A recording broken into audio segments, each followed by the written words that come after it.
Welcome to Train Sim World, an immersive and highly detailed rail simulation featuring authentic routes and trains from around the world.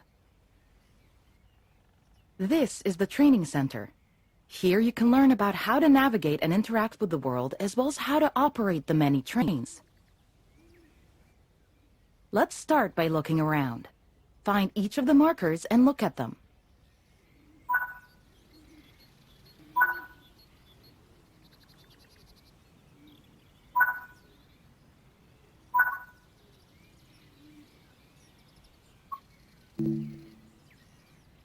Your current objective is shown at the top left of the screen. Walk to the blue marker to complete the current objective.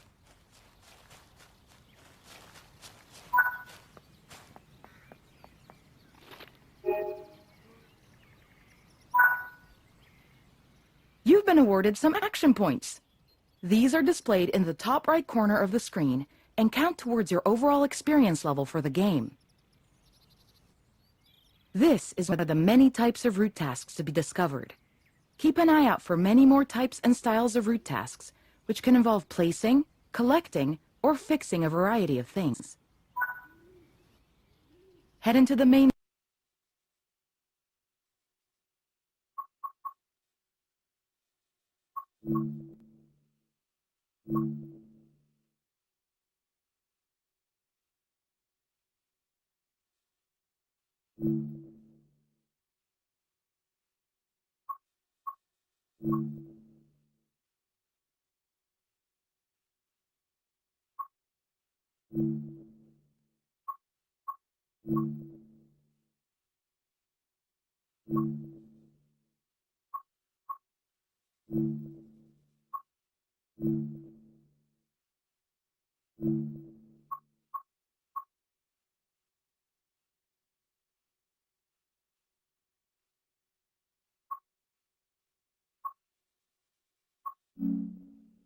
building, and you'll continue your induction there.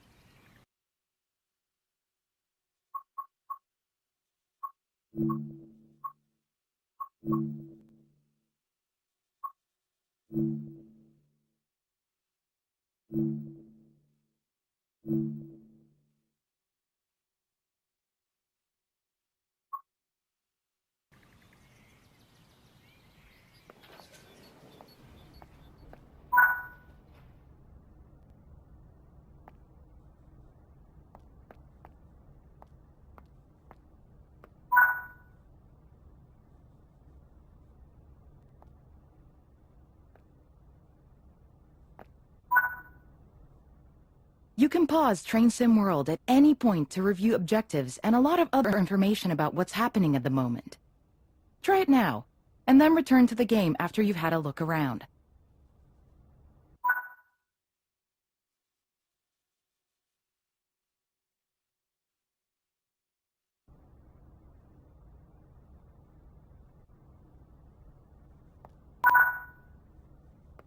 Now that we've covered some of the basics of moving around and interacting with the environment, let's take a walk through the building and find the trains.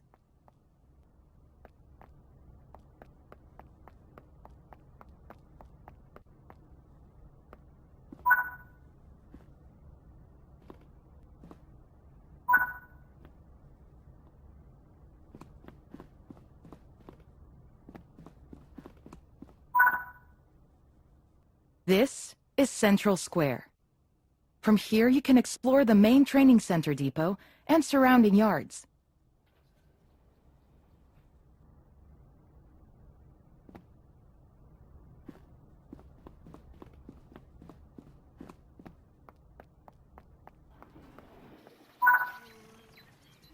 Your journey operating trains is just getting started here in the training center. Remember, you can always come back here from the main menu to...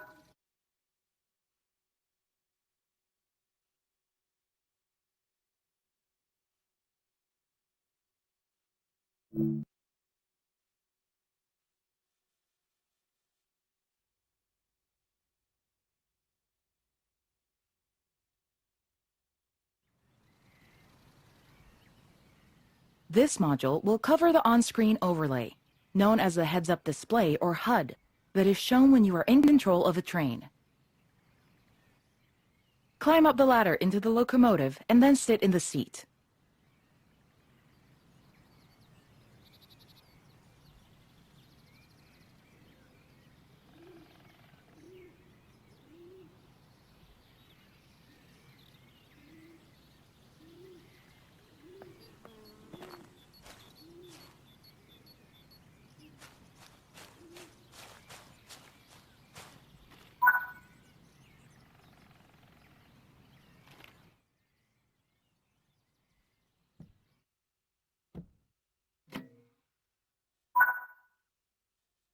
Welcome to the most important seat in the train.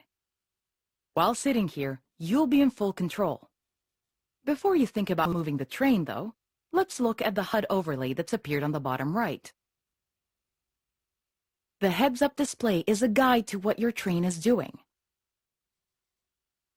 The main part of the HUD is the speed display.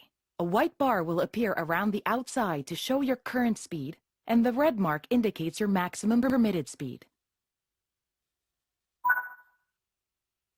This is the direction display. An arrow will indicate forward, reverse, and neutral directions.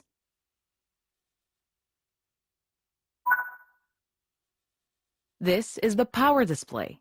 A number will indicate what position the power or throttle control is in.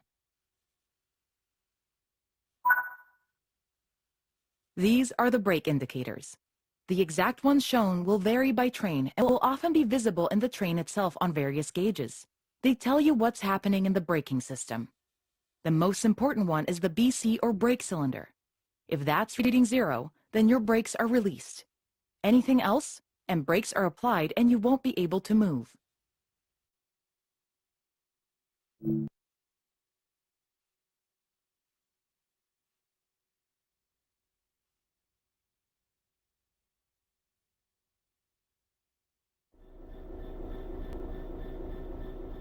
In this training module, you're going to look at making the train move, and then bringing it to a stop again. While many trains have different controls and are operated in different ways, there are basically always 3 controls that are common and are required to move the train. The reverser sets the direction between forwards and backwards. The brakes are used to slow or stop the train. The throttle controls how fast the train accelerates. We want to move the train forwards, so keep the brake control and release until you can see the brake pipe control needles are reading 5 bar, pointing upwards. This will release the brakes fully.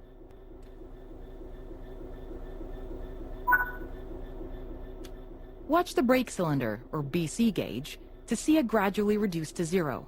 Which tells you that the brakes are now fully released and you can move the train. Apply some throttle to get the train moving. As you apply power, notice the amp bar rising. This is the amount of power being fed into the traction motors. Now that you've reached your target speed, you can move the throttle control back to 0. The train will then coast on level ground, and the train will only slow down very gradually.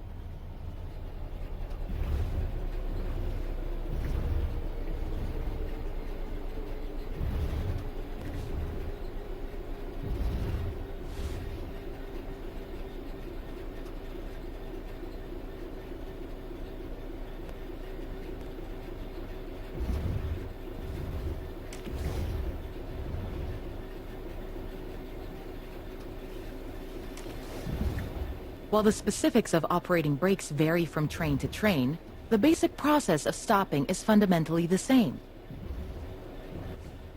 Bring this train to a complete stop by holding the brake control in the apply state until you see the brake pipe control needle in the center of your cab desk showing about 4 bar.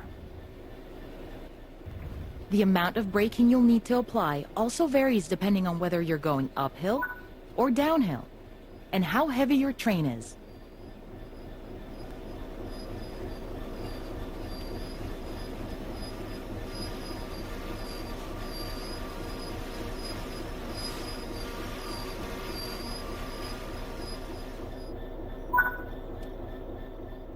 Stopping a train is one of the biggest challenges of controlling them, particularly stopping them in the right place. That concludes this module. Restart the module to learn the steps again, or move on to the next module.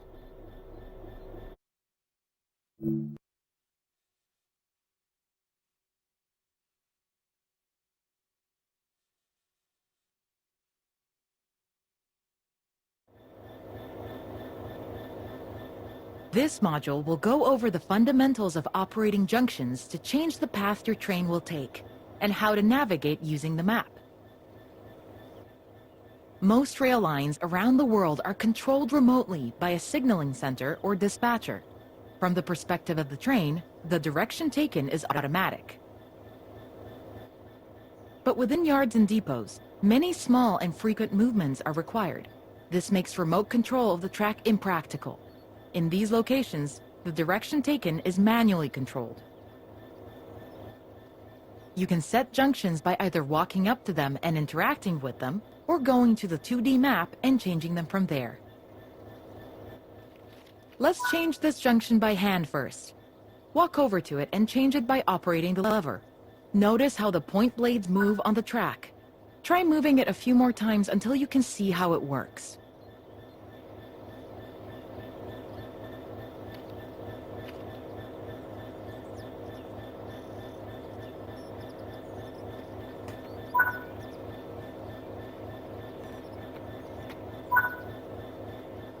Let's head over to the train, and then we can look at the map.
Your junctions are set correctly.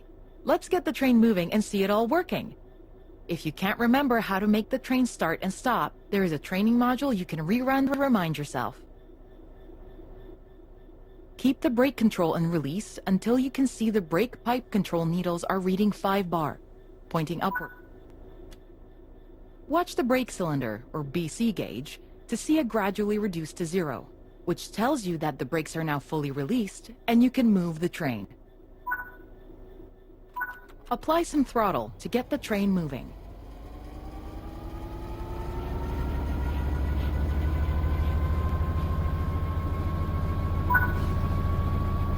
Now that you've reached your target speed, you can move the throttle control back to 0.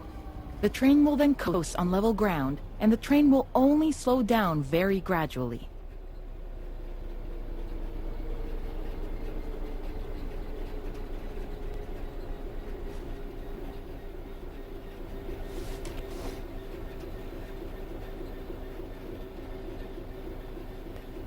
Bring this train to a complete stop by holding the brake control in the apply state until you see the brake pipe control needle in the center of your cab desk showing about 4 bar.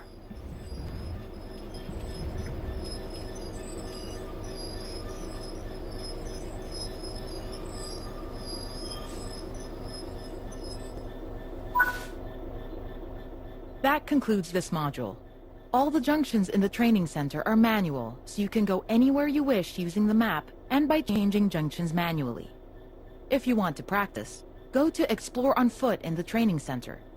You'll find trains dotted around, and you can practice driving them and moving them around the yard. Don't forget, you can always rerun this training module later if you can't remember any of what's been covered.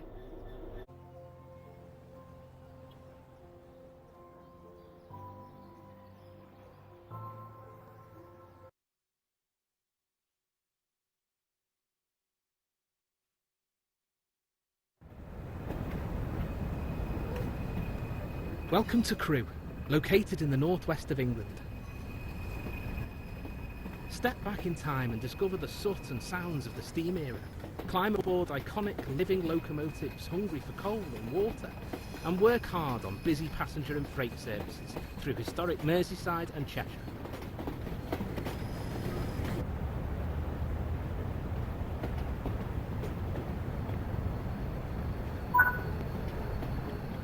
There's an empty poster over there.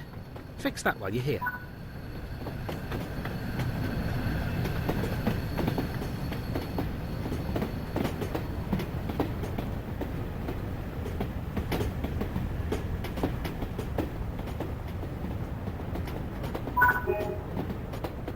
There are more tasks to find. Be sure to refill sand buckets, fill coal sacks, place travel posters and light braziers.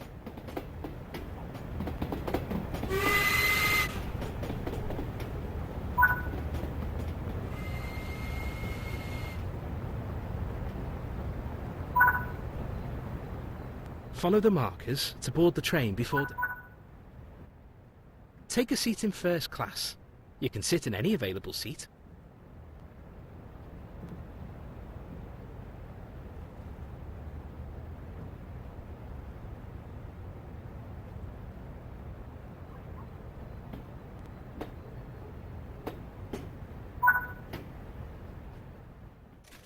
You can pause the experience at any point and review previous and current objectives. Check it out now and then return to the game when ready.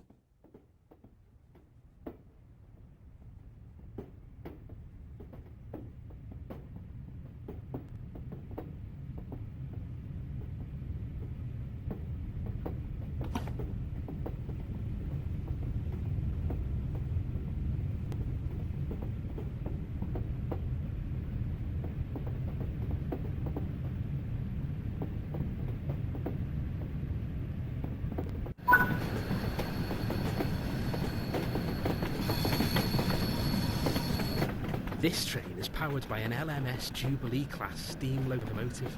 These were built between 1934 and 1936 and originally nicknamed Red Staniers because of their original crimson livery, but later earned the nickname Jubilee when one of their class was named Silver Jubilee in recognition of the Silver Jubilee of King George V. During your journey as a driver on this route, you'll learn to drive this locomotive as well as the LMS Stanier Class 8F, a freight locomotive. You'll learn to haul a variety of different freight between the bustling yards and perform both express and local stopping passenger services. Learn all there is to know about operating these iconic locomotives in an era when steam was king. Welcome to Train Sim World, Spirit of Steam, Liverpool to Crewe.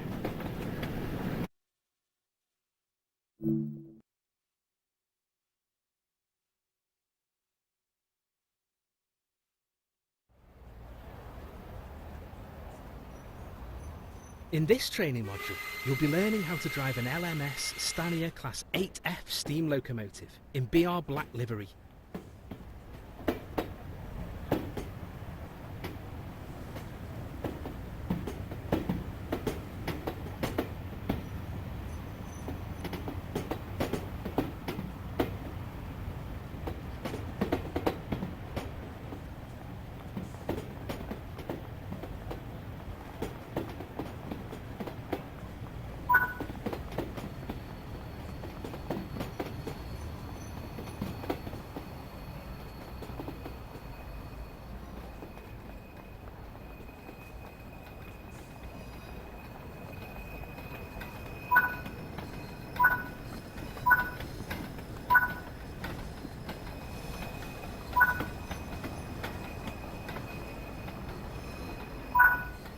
Stand on the platform and wait for this train to arrive.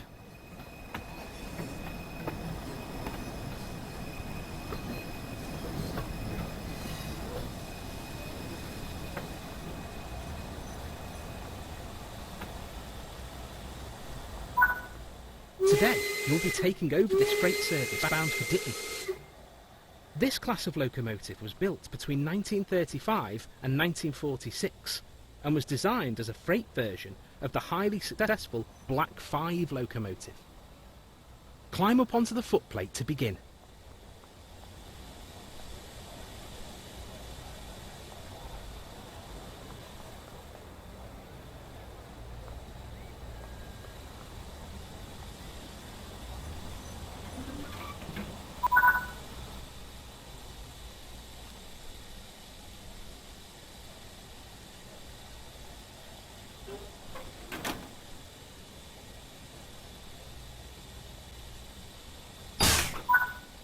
Let's prepare the locomotive for departure. The reverser determines the direction of travel and how much power to apply. Move the reverser into the full forward position. This ensures that you will get the maximum power to get the train moving. As you pick up speed, you will need to move it. This locomotive has two types of brakes, steam and vacuum. Steam brakes will apply on just the locomotive. Vacuum brakes will apply to the rest of the train, so long as it is equipped with vacuum brakes. Use the combination brake to apply both types of brakes simultaneously. Vacuum brakes are released when there is a vacuum in the system. To create a vacuum, you should use the ejectors. The small ejector should be left open when the train is running. The large ejector can be used to increase the vacuum more quickly after coupling or heavy braking.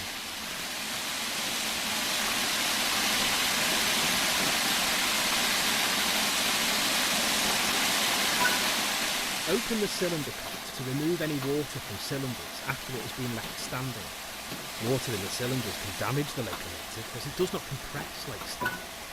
The regulator acts like the throttle for the steam locomotive.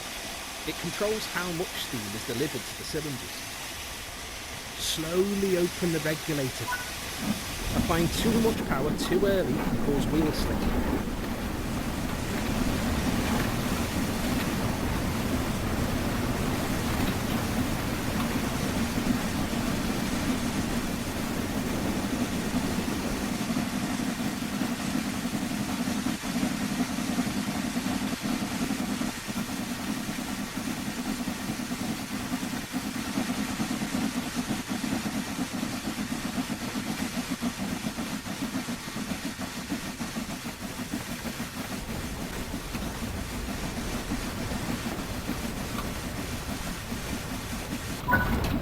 Now you're moving, you can open the regulator some more. Try not to exceed around 30 miles per hour. You're starting to pick up speed. Move the reverse.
We're approaching the next stop.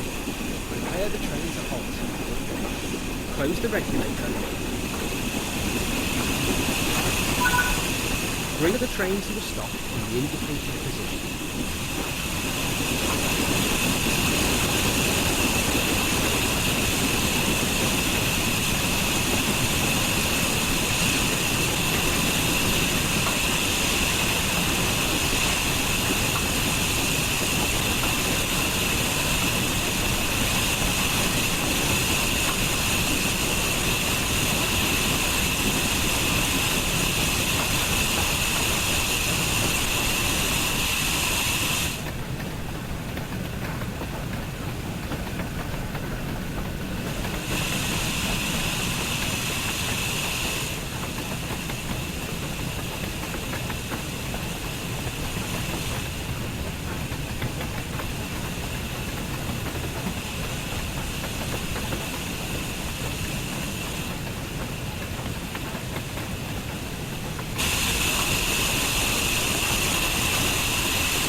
That concludes this training module.